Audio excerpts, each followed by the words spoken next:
We've also heard that God is always there to help. So how do we identify those subtle signs? God doesn't help you or God doesn't punish you. But it is very difficult to accept, I understand. But the truth is, if God helps you, then why Rama has to come all the way, take a human form, and he himself had all the troubles, and be the greatest example of mankind. In our society, there is a habit. Everybody should cooperate with us. That is the rule we have. My father in my childhood didn't do cooperation to me like this. And now we extend this to God also will cooperate. We don't ask this counter question. Why will they cooperate? I had heard this person must have said, किस्मत तो लिख के आए है, अगर ये भी होना ही है तो they stop trying. तो किस्मत में जो लिखा है वो होगा. तो किस्मत में ये लिखा है कि जब भी बारिश और धूप होती है तब प्लांट्स उगते हैं. लेकिन ये नहीं बताया कि आम का झाड़ है, वीड्स है. वो डिसीजन तेरे हाथ में है. Everything is a God's plan, but then you can decide which plan you want to be. So whenever something goes south, why is it always whenever things go south or not the right way, as per which makes us uncomfortable, we think of God or some universe to help us? But we've also heard that God is always there to help. So how do we identify those subtle signs, not only when things go south, but in the normal course of life? God is helping you. How do you identify? In the normal course of life. So why will God identify? See, the God is not interested in helping you. Trust me. And God is not interested in, should be not. God should not be interested in helping you. Example, I'll tell you. There is a job. I am praying, oh God, help me. If God helps me actively get that job, you are also praying for the same job. Then God dishonored you or disrespected you technically. God doesn't help you. God is natural justice. It's like rain. It is raining. If you are sitting inside, you won't get wet. If you go out and in the rain you go without an umbrella or a raincoat, all these conditions applied, you will get wet. Generally sun rays provide you D vitamin. Provided you have enough magnesium within you, enough this other phosphorus and other things within you, provided you go out, provided you do not have any systemic problems with your liver, then D vitamin happens. So, if you understand, God is a natural phenomena. God doesn't help you. God helps you is a weak people sign. God doesn't help you or God doesn't punish you. God cannot help you or punish you. I think you understand. I am a bad person. God is punishing me. But my mother is praying the same God to help me and bless me. That's also a possibility. God doesn't come in way between anything. God is natural justice and God is natural rules. If you hit your head to a strong brick wall, your head will break. That's the rule. God just executes the rule. I think you understand. God is natural rules being executed by its own self. Natural things. You understand? Earth has gravitational force. All planets have gravitational force. Because of each other, they are all suspended in absolute space.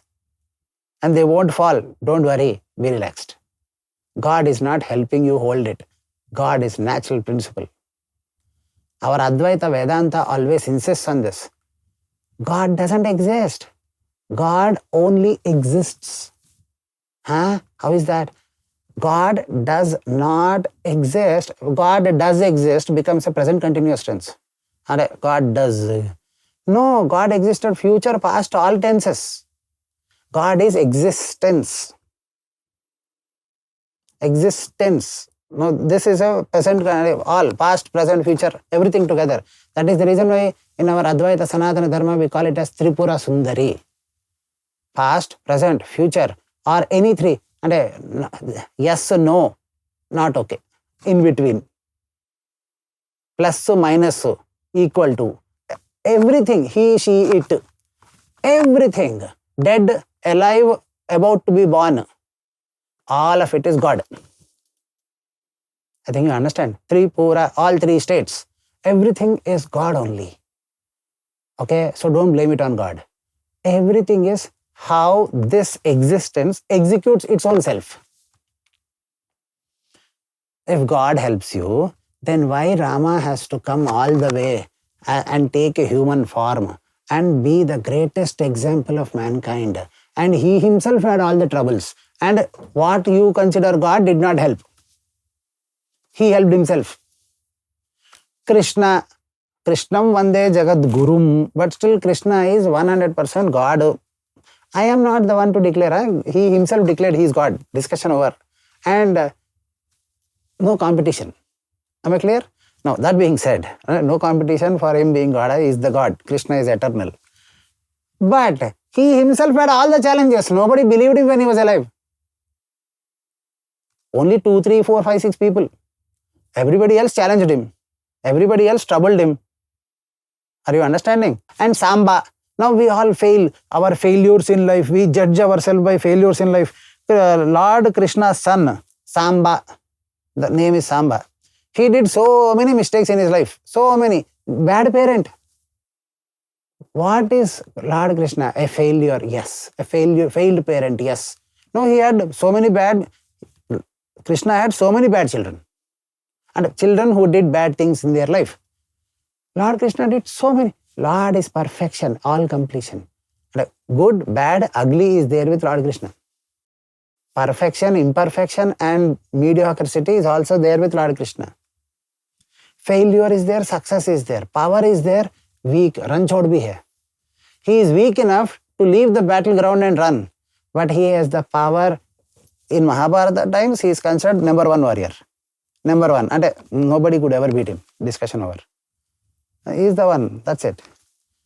So, eternal, full power, absolute powerless. Failure, failed father. A very successful, not king but political mentor and all that. He mentored everybody around. Could not mentor his own children. Which caused destruction. All this. Now, if you understand, because why? Now, when we retrospect, when he was alive, nobody understood. But in retrospect, when we look at him and see the message, what he has given, then we understand he didn't have a personality. Universe was his personality. Existence was his personality. If my son chooses to be like this, I allow. If Arjuna chooses to be like this, who am I? I just existence. I just cooperate, coordinate, naturally exist. He was a perfect example. Are you understanding? So, for Krishna, God didn't help. For Rama, God didn't help. Why will God help you? Why do you want to identify those signs? I don't understand. See, for example, Jagannatha Lokapavani Sita Devi. She is perfection epitome. Am I clear? No competition at all.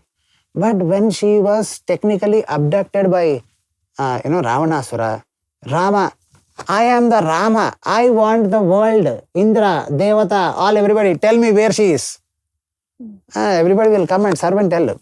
Technically. That is what, on the ocean in the war time when he got angry and said, I will throw you an arrow. And then, the ocean came to rescue and said, sir, I'll tell you, away.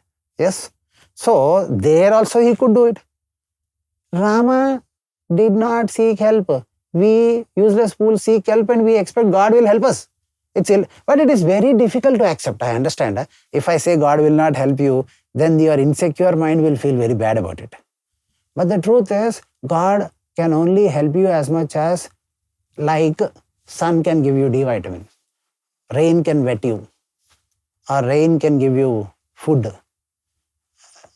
Plants and all. So, wind can help you breathe.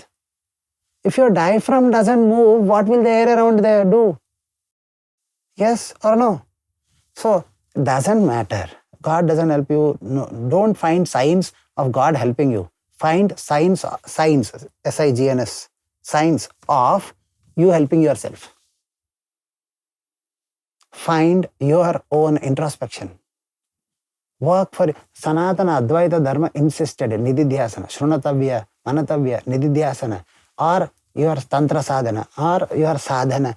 Everything is based on your sadhana only. Example, Tirupati Balaji.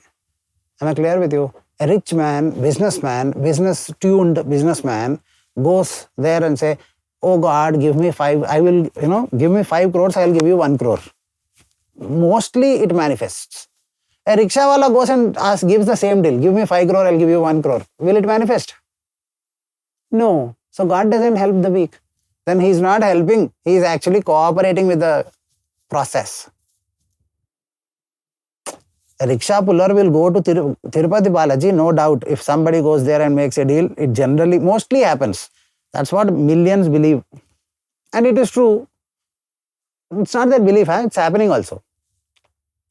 But if I take a rickshawala and say, you give me 5 crores, I'll give you 1 crore, deal to Tirupati Balaji, will it be manifested? No. You understand? How many rickshaw pullers do you think can manifest 5 crores in their lifetime? So, the point is, everything is law of probability. Advaita Vedanta insists, what you do to yourself is truth. What nature does to you is cooperating to your own workings. And if you are doing puja, God will bless. How? If you pour water on Shivalinga, nothing happens. Now again, don't edit this and say if you put water on Shivalinga, nothing happens, Guruji is saying. No, it happens. Again, we have to understand this. If I am concentrating my mind, my emotions, my ego on the Shivalinga, understanding it as and experiencing it as the Shiva himself, because I cannot concentrate this Sagunatmika, and mind with a emotions with a character. With a characterless existence called Shiva, let me have this permission of universal acceptance that this Shivalinga is Shiva. Oh Shiva, you are originally formless, eternal, so everything you are. But then, this mind cannot focus on that because this mind is Sagunatmika. So let me focus on universally accepted one symbol called Shivalinga, and there 100% I am aligned. 100% I am focused, and there I am doing this process of universally accepted Shiva Abhisheka. Then what happens? My mind naturally got its own validation that I am doing Shiva Abhisheka, which is very good, Shiva Preeti, Shiva likes. Now my mind is focused on Shiva. So it is my ability to focus on you is creating my own ability to receive from you. Receive from you. Because to receive also your mind need permissions and validation and gratification. Are you understanding? So pouring water on Shivalinga is good. Now generationally it's accepted. Mind evolutionarily. Now you accept and you do it. Then your mind is allowing it. Example, you go to the gym and lift a dumbbell saying I'm concentrating on your muscles. You should say I'm building my muscle. Mentally you should say. A daily wage laborer lifts more than 25 kilos, 50 kilos bags every day, and he doesn't build strong big muscles because he doesn't say I'm building muscles. He says I'm working for the wage. So his weak muscles or thin muscles or whatever, you understand what I'm trying to say, can easily lift 50 kilos every day. This gym going guy does only 2 hours gym, and in 6 months he will have 2 hours into 6 months, and he will have a nice biceps, triceps and all that. This laborer working for ages or at least years every day, they don't have strong muscles. What they develop is the intent. Because here the laborer is working on the intent. I want to survive. The intent is getting so strong that weak muscles can lift a 50 kilos bag every day. I am working on my muscles. My muscles will grow and I will look strong. If my muscles grow, then I will look strong. Here he is working on validation, gym guy. There he is working on instinct, survival instinct. Survival instinct is strong there. Muscles are strong here. So it is all about the intent. It's all about the intent. It's all about the practice. It's all about you. And that's what it is. That's the truth. Now people can blame me for this. Oh, he says God can. I'm saying God is natural justice. God cannot favor anybody. God is unbiased. Should be. Is. Okay, only then he can be called God. So unbiased God doesn't help. He cooperates. Never thought about it this way. ऐसा ही होता था कि God help कर लेंगे. We've always क्यों thought of, करेगा? yeah. The point is, all this is happening with the parents also. See, the children these days are taking their mother and father so much for granted. Are you understanding what I'm trying to say? And they even are these days going to an extent like, my father in my childhood didn't do cooperation to me like this. Or my mother didn't cooperate with me like this. Buddy, they didn't promise you that. Am I clear with you? They lived their life. Now you better live your life. Don't live a life looking back at the rear view mirror of your life. Because you do not have an agenda for your life, you always look back and blame them for your current failures.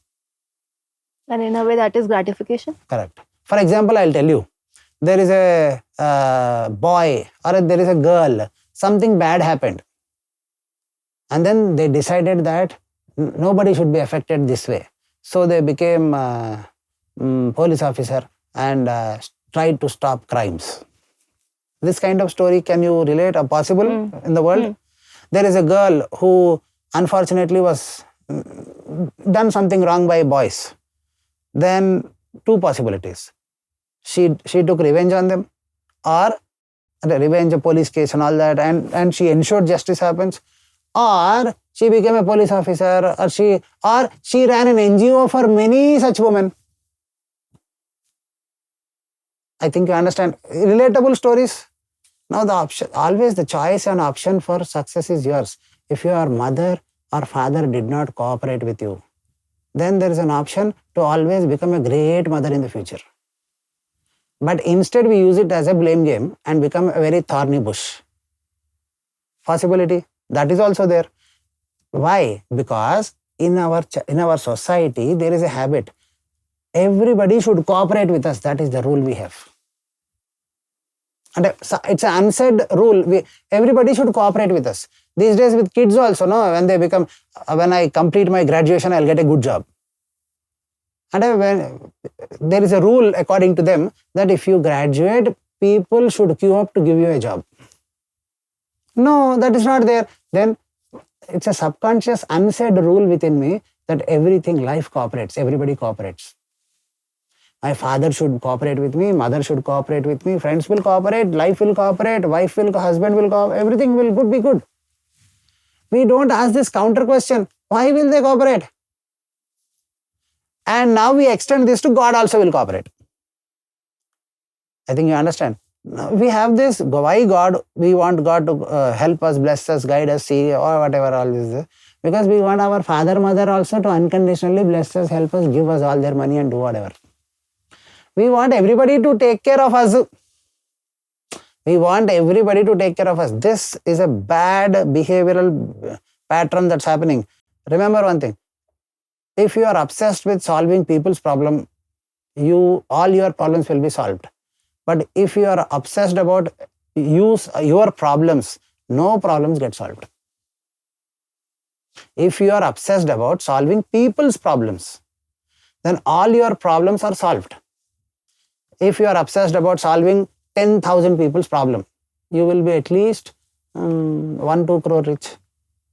But if you are obsessed about solving 1 billion people's problems, then you should be at least $1 billion guy. At least. Okay. Are you understanding what I'm trying to say? But if you are obsessed about your problem that you have in your hand, I want this to be solved, then it never gets solved. Generally. So again, it is about intent. What you focus on multiplies. Correct. So, we want everybody to cooperate with us. Very bad. We should cooperate with everybody. Because what you focus on multiplies. When you cooperate long enough, that's the rule. When you cooperate with people eventually cooperate a lot for you. But when you ask or threaten people, you better cooperate with me because you are my mama, papa, God. Nobody cooperates with you. Everybody fights with you. So, you mentioned about Lord Rama taking a human form for a purpose. So, do we all as souls have a purpose? Sanatana Advaita Vedanta Dharma says a blade of grass and even a chemical, poisons, chemicals. What you mop your floor with this Lysol, Visol, whatever, Dettol, plants, animals. Dettol and again, all chemicals known to mankind, all plants, all animals, all human beings, everything together is God. Okay, all poisonous, good, bad chemicals, all elements you can find in periodic table, simple way. All life forms that you can imagine of, and all life that you cannot imagine of or know of, and much beyond. Everything together is God. So are you God? Yes. Am I God? Yes. Is the camera God? Yes. Non-living thing is also God. I think you understand. According to Sanatana Advaita Vedanta and Vedas and Upanishads, this is the truth. All that exists is Shiva. And anything that is not Shiva doesn't exist. So we are all manifestations of God, yes. That is what our Vedanta is screaming. We are all manifestations of God, but not we. We, all life forms, along with all the elements in the periodic table that you know of and that you don't add up. People can add, no? All those chemicals, everything that can come off, everything together. Everything together is God. So, what would you say of some people who have, who do not want to keep on trying? So, I had heard this somewhere wherein this person must have said, "किस्मत तो लिख के आए है, अगर ये भी होना ही है तो they stop trying because of that. So, instead of being more positive." वैसे ही होता है. See, it's called. See, everything is God. Okay. But do you want to be a good God or a bad God? That is the question here. Ma Kali is God, 100%. Who's Ma Lakshmi is also God. Ma Durga, you have 1,000 forms, more than 1,000 forms. So, and Lakshmi many forms. Now the point is, what kind of Lakshmi you want to be? What kind of Durga you want to be? What kind of Shiva, Narayana, whatever damn, what kind of God you want to be? You want to be a complacent God? You want to be a lazy God? You want to be a go-getter God? What kind of a God? You decide. I think you understand. और किस्मत पे see, बारिश होगा तो झाड़ उगेंगे. Plants grow because of the rain, period. And sun, of course, but plants grow because of healthy sun and rain. एक किस्मत में लिखा है, according to. तो सारे खेतों में अपने आप आम के झाड़ उगना चाहिए. क्यों weeds उग रहे? If you understand, किस्मत में लिखा है कि बारिश और धूप अच्छा होगी तो झाड़ उगेंगे. तो जो किस्मत में लिखा है वो होगा बोल के मैं प्रयत्न करना ही किया तो मेरी खेत में ओनली वीड्स उगते हैं, आम के झाड़ नहीं उगते. सो किस्मत में जो लिखा है वो होगा. तो किस्मत में ये लिखा है कि जब भी बारिश और धूप होती है तब प्लांट्स उगते हैं, लेकिन ये नहीं बताया कि आम का झाड़ है, वीड्स है. वो डिसीजन तेरे हाथ में है. So life is always like that. Everything is a God's plan, but then you can decide which plan you want to be. Everything is God's plan, no? In that you should choose. Every book is library. You should choose which book you want to read. And that happens with the vision. And that happens with your personal vision, personal discipline. Wow. So much to process. God bless you. Thank you, Guruji. Thank you so much for your time.